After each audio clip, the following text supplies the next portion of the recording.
Assalamualaikum warahmatullahi wabarakatuh. Perkenalkan kami dari kelompok 2 yang Waalaikumsalam. hari ini akan mempresentasikan tentang impuls, momentum, dan gravitasi.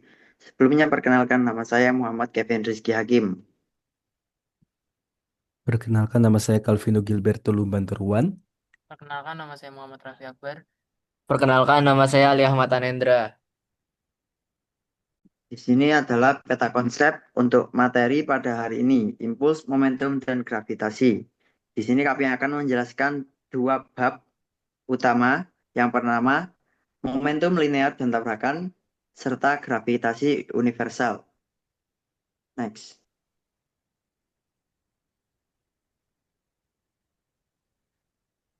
Pertama adalah linear momentum. Momentum linear atau vektor P didefinisikan sebagai hasil perkalian massa dan kecepatan objek. P sama dengan M dikali V. Momentum adalah vektor berarah sama dengan kecepatan. Perubahan momentum dapat ditulis delta V sama dengan M dikali delta P sama dengan M dikali delta V. Hubungan dengan gaya rata-rata atau F. Gaya rata-rata dapat didefinisikan sebagai delta P per delta T. Momentum total sistem adalah jumlah dari semua momentum partikel dalam sistem. Selanjutnya adalah analisis model isolated system. Sistem isolasi, tidak ada gaya eksternal total yang bekerja pada sistem. Gaya luar saling meniadakan. Terdapat hukum kekekalan momentum linear yang dapat dinotasikan sebagai sigma P awal sama dengan sigma P akhir. Momentum total sistem sebelum dan sesudah interaksi dianggap sama. Aplikasi untuk momentum sistem isolasi ini seperti tumbukan bola dan reaksi propulsi roket. Selanjutnya ada non-isolated system, yaitu sistem dengan gaya eksternal. Momentum sistem bisa berubah. Besaran impuls J adalah perubahan momentum akibat gaya dalam rentang waktu tertentu.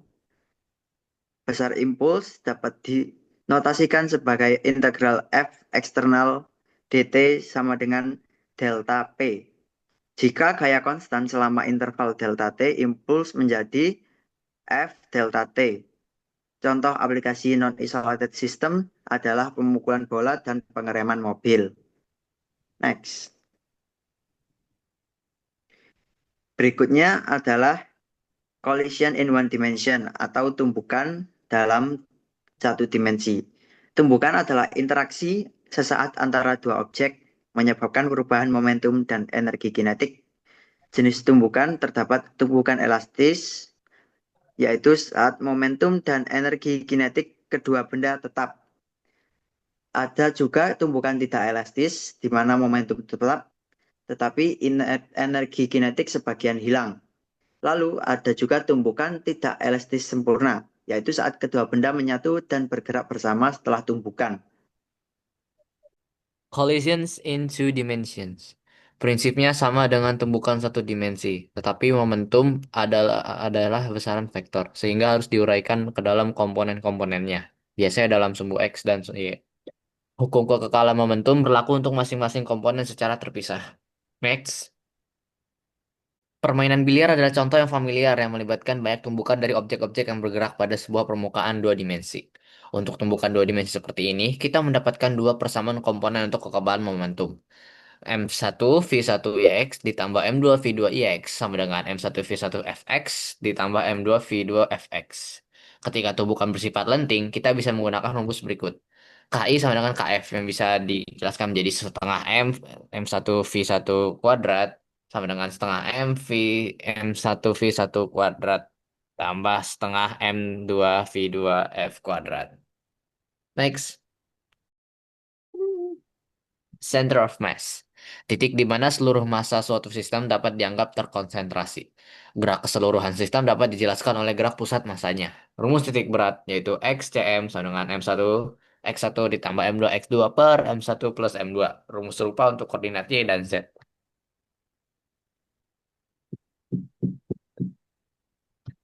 Systems of many particles and deformable systems.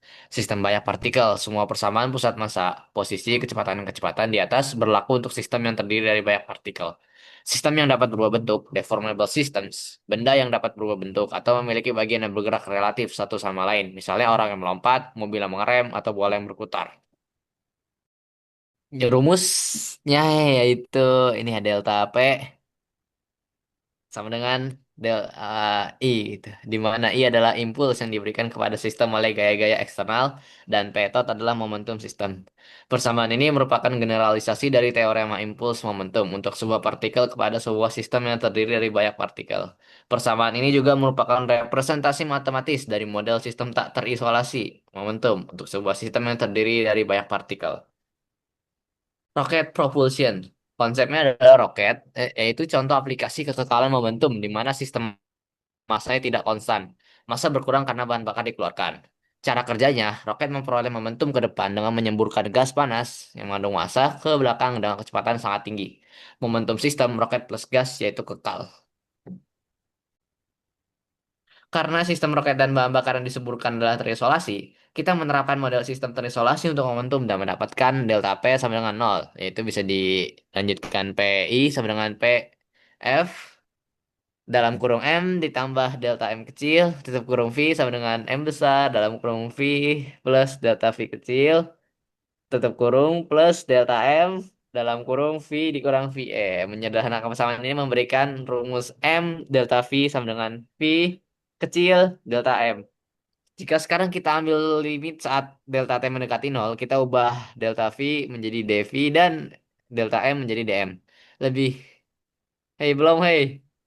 Lebih lanjut, pertambahan Ah, massa gas buang dm berkorespondensi dengan penggunaan yang sama besar pada massa roket, sehingga dm sama dengan min dm besar.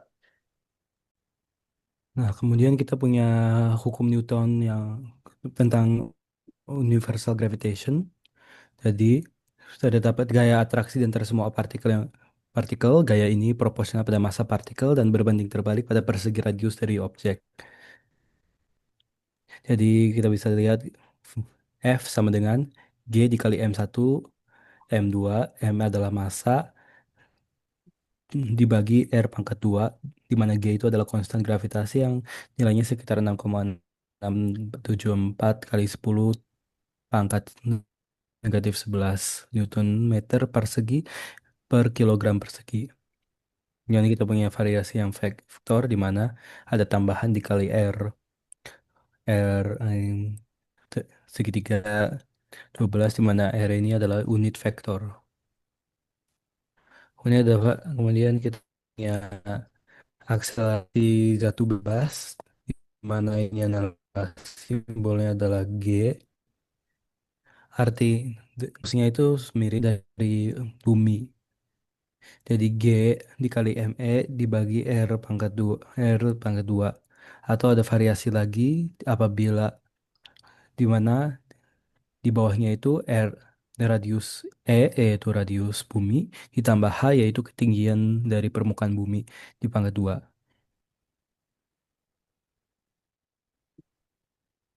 Kemudian kita dapat menggunakan analisis menggunakan model untuk menyederhanakan sistem dan arah gaya akselerasi gravitasi.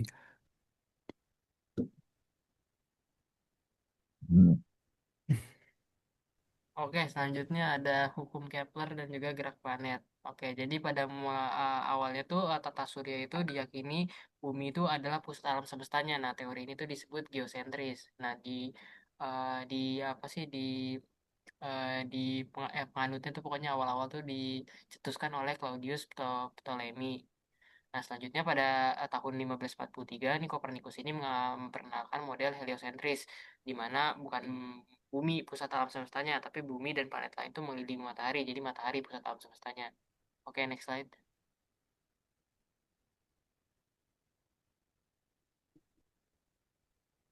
Nah, selanjutnya ada hukum Kepler. Yang pertama itu ada hukum elips. Hukum satu Kepler itu hukum elips. Di mana setiap planet itu bergerak dalam lintasan elips saat mengelilingi matahari. Dengan mataharinya itu terletak di salah satu titik fokus elips tersebut. Nah, lingkaran itu adalah salah satu kasus khusus dari elips. Dan bentuk elips itu ditentukan oleh eksentrisitas atau dengan rentang 0 lebih kecil dari E, lebih kecil dari 1. Nah, ini pada gambarnya nih ya, itu elips sudutnya. Dan mataharinya berada di tengah. Oke, next slide.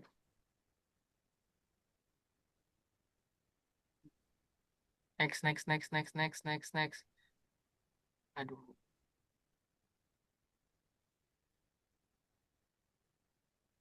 Maaf. Oke, siap.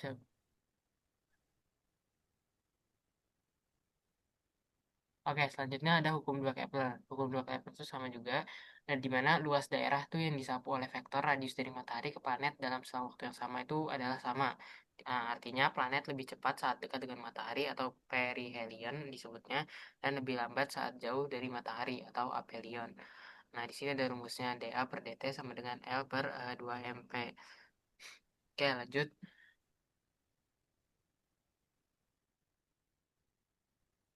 Nah, selanjutnya ini hukum 3 Kepler atau disebut juga hukum periode, di mana kuadrat periode orbit suatu planet atau waktu untuk satu putaran penuh mengelilingi matahari itu sebanding dengan pangkat 3 dari sumbu semi major atau semi major atau jarak rata-rata planet ke matahari dari orbitnya. Nah, rumusnya ini ada T1 per T2 dikuadratin sama dengan R1 per R2 pangkat 3, di mana T1-nya itu merupakan periode planet pertama, T2-nya itu periode planet kedua, sama dengan R1-nya itu jarak planet pertama dengan matahari, dan R2-nya itu jarak planet kedua dengan matahari. Oke, lanjut Alvino.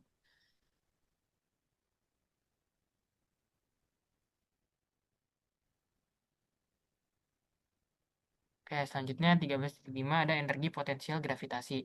Nah, karena gaya gravitasi itu mengikuti hukum 1 per R kuadrat, maka bentuk umum energi potensial itu berbeda. Dari perhitungan integral gaya gravitasi diperoleh UR sama dengan min GM EM per R, di mana ME-nya itu GM EM ini per R itu di mana ME-nya itu merupakan massa bumi, M-nya yang kecil itu merupakan massa benda, dan R-nya itu merupakan jarak dari pusat bumi. Nah, U-nya ini selalu negatif karena titik nol energi potensial itu didefinisikan pada jarak tak hingga, R mendekati tak hingga. Untuk dua partikel bermassa M1 dan M2 berjarak R, maka rumusnya itu beda. Rumusnya itu U sama dengan min GM1 G M G dikali M1 dikali M2 per R, di mana terus juga ada energi ikatan atau binding energi itu merupakan nilai mutlak U. Nah, disebut energi ikatan. Nah, itu yaitu energi minimum yang diperlukan untuk memisahkan partikel hingga jaraknya tak hingga. Oke, lanjut Calvino. Selanjutnya ada pertimbangan energi dalam gerak planet dan satelit. Energi total sistem dua benda bermassa M dan M besar dengan M itu lebih besar dari M terdiri dari energi kinetik dan energi potensial dari gravitasi. Rumusnya E sama dengan setengah mv kuadrat dikurang G dikali M besar dikali M kecil per R, di mana ada yang namanya sistem terikat atau bound system. Nah, jika E-nya ini kurang dari 0, maka bendanya itu terikat pada sistem. Contohnya, bumi mengorbit pada matahari. Selanjutnya, untuk orbitnya itu melingkar, itu rumusnya E sama dengan min G M besar kali M besar kali M kecil per 2R, itu untuk circular orbit. Dan untuk orbit yang elips, itu rumusnya E sama dengan min G kali M besar kali M kecil per 2A. Lanjut, Alvino. Yo. Oke, selanjutnya ada kecepatan lepas atau escape speed, di mana kecepatan minimum agar benda bisa menjauh tak terbatas dari bumi. Nah, itu tuh pengertian dari kecepatan lepas. Rumusnya itu adalah VESC. ESC itu escape. Jadi, kecepatan escape sama dengan akar dari 2 kali G kali ME per RE. Nah, nilai ini tuh tidak bergantung pada massa benda. Terus juga untuk bumi itu kecepatannya sekitar 11,2 km per second. Dan jika kecepatan awal lebih besar dari V escape, maka benda tetap punya energi kinetik saat tak terbatas. Oke, lanjut lagi. Nah, selanjutnya ada lubang hitam atau black holes ya. Jadi black holes ini terbentuk dari sisa bintang bermassa yang besar yang hancur atau kolaps. Prinsipnya itu gimana? Jadi prinsipnya itu ketika kecepatan lepasnya lebih besar dari kecepatan cahaya, maka cahaya pun tidak bisa masuk batas ini. Nah, batas itu disebut radius Schwarzschild.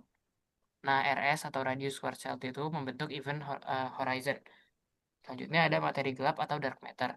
Nah, berdasarkan hukum gravitasi Newton, kecepatan orbit itu seharusnya menurun jika jaraknya ke pusat bermassa bertambah.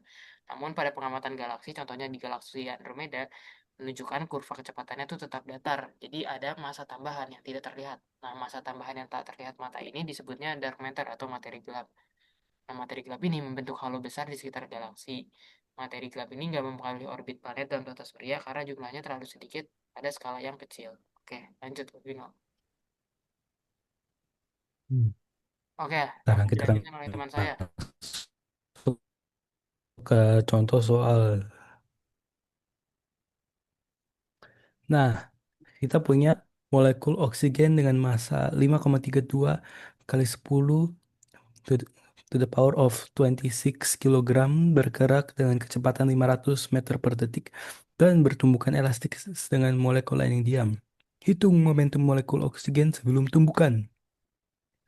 Nah, momentum ini sama dengan M dikali V, massa dikali velocity, berarti momentumnya itu sama dengan, ya udah, 5,32 kali 10 pangkat negatif 26 ini dikali 500, jadi 2,66 kali 10 pangkat negatif 23 kilogram meter per detik.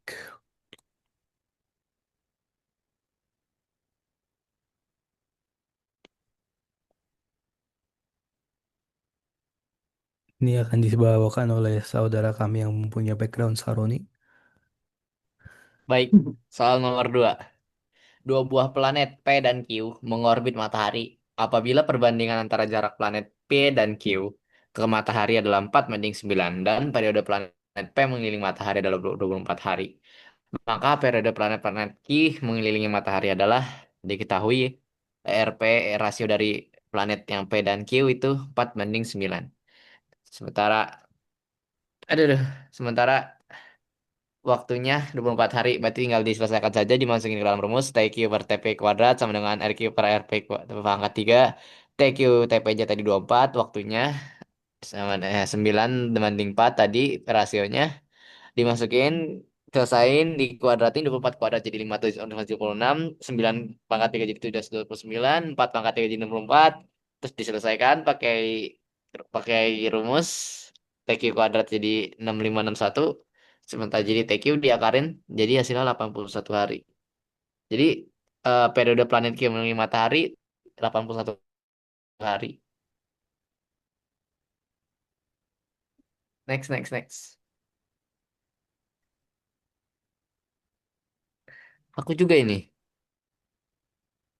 Sebuah lengan manusia Boleh, berputar pada silakan. sendi siku dengan momen inersia.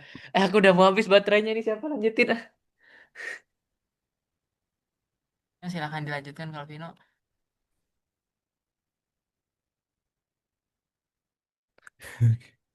Ya udah, silakan.